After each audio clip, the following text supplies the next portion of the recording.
राज्यामध्ये जसा उन्हाचा तीव्रता आता वाढत चाललेली आहे, तसं जर खरं अर्थाने पाहिलं तर माणसं देखील आता उन्हामुळे बाहेर निघत नाहीत, कारण की उन्हाचं प्रमाण मात्र मोठ्या प्रमाणात वाढलं आहे. 17-37 डिग्रीपेक्षा जास्त वाढत चाललेलं आहे. त्यानंतर मात्र जसं माणसाला ऊन लागतं तसं प्राण्यांना देखील ऊन लागताना आपल्याला पाहायला मिळत आहे. त्यांच्यासमोर देखील मोठे संकट उभं राहिलं तर आपल्याला चित्र पाहायला मिळत आहे. आज मी छत्रपती संभाजीनगरच्या सिद्धार्थ उद्यानात आलेलो आहे. या ठिकाणी जे प्राणी संग्रहालय आहे त्या ठिकाणी मात्र आपण पाहू शकता, हे जे काही वाघ आहे त्यांना मात्र कूल करण्यासाठी त्यांच्या अंगावरती पाणी मारण्याचं काम या ठिकाणी होतं. दिवसातून 3 ते 4 वेळेस पाणी मारताना देखील आपल्याला या ठिकाणी हे कर्मचारी पाहायला मिळते. कोणतीही उन्हाची झळप या प्राण्यांना बसू नये त्यामुळे मात्र हे कर्मचारी या ठिकाणी मात्र या वाघांची काळजी घेताना देखील आपल्याला पाहायला मिळते. एकीकडे पाहिलं आपण तर भलं मोठं कूलर या ठिकाणी आहे. या कुलरामार्फत देखील थंड कूल करण्यासाठी त्यांची दिवसभर काळजी घेतली जाते. आपण पाहू शकतो हे जे कूलर आहे हे वाघांचं संरक्षण करण्यासाठी आहे की वातावरण जे आहे ते थंड राहिलं पाहिजे. दुसरीकडे पाहिलं तर हे 2 कर्मचारी आहेत. या ठिकाणी 2 वाघ आहेत. त्या दोघंही वाघाची मात्र आपल्याला या ठिकाणी त्यांची जी आहे ते केअर करताना पाहायला मिळते, त्यांची काळजी घेताना पाहायला मिळते. या ठिकाणी आपण पाहू शकतो की या वाघांना थंड वातावरण ठेवण्यासाठी या ठिकाणी मोटरीने पाणी मारलं जातं. दिवसातून 3 ते 4 वेळेस त्यांना जसं जसं टेम्परेचर वाढतं तसं तसं या ठिकाणी मात्र त्यांना कूल करण्याचा प्रयत्न या ठिकाणी कर्मचारी करताना पाहायला मिळते.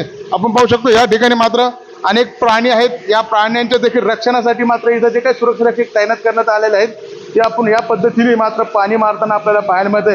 हे जे काही वाघ आहे आपण पाहू शकतो तसं शांतपणे हा पाण्याचा आनंद घेताना आपल्याला पाहायला मिळते. हे कर्मचारी त्याला पाणी त्याच्या अंगावरती पाणी मारत आहेत आणि मात्र तो निमूटपणे हे पाणी सहन करत आहे, कारण की त्यालाही देखील उन्हाची झळ बसल्याचं आपल्याला या ठिकाणी पाहायला मिळतं. आपण बघू शकतो की या ठिकाणी मात्र तो मस्तपणे या पाण्याचा आनंद घेत आहे आणि शांतपणे बसल्याचं आपल्याला पाहायला मिळतंय.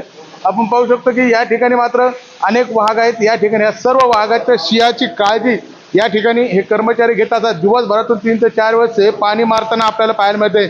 आपण त्यांना देखील विचारू की नेमकं दिवसातून किती वेळेस पाणी मारलं जातं, किती वेळेस त्याची कशी काळजी घेतली जाते. मला सांगा दिवसातून किती वेळेस पाणी मारतात. इसको 3 टाइम पानी मारना पड़ता हमारे को दिन में से. अभी 40 के पार होगा तो कम से कम 4 बार हमारे को पूरे पिंजरे में पानी मारना पड़ता है, इसलिए इनको ठंडा रखना पड़ता. और ये ठंडे है बोले तो ये फ्रेश हो जाएंगे. और अगर पानी नहीं मिला इनको तो ये एक जगह कोने में ऐसा दबक के बैठ जाते. और पानी जितना ठंडा मारेंगे उतना अच्छा रहेगा इनको पानी मारेंगे तो. और ये हमारे घर में टोटल ये 5 है और वाइट 4 है और लाइन 2 है. इनको सबको पानी मारना पड़ता हमको दिन में से 4 बार. नक्कीच आपण जर पाहिलं तर या ठिकाणी जसं जसं उन्हाचे तापमान वाढतं तसं तसं मात्र या वाघाच्या अंगावरती या ठिकाणी मात्र पाणी मारताना आपल्याला पाहायला मिळते.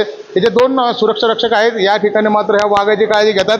या ठिकाणी 5 वाघ एकूण 5 वाघ आहेत आणि ह्या 5ही वाघाला हेच सुरक्षा रक्षक मात्र त्यांची काळजी घेतात आणि दिवसभर त्यांना या दिवसातून 3 ते 4 वेळेस पाणी मारण्याचं काम करत असल्याची माहिती आपल्याला सुरक्षा रक्षकांनी दिली आहे. संजय अय्यर, LS मराठी, छत्रपती संभाजीनगर.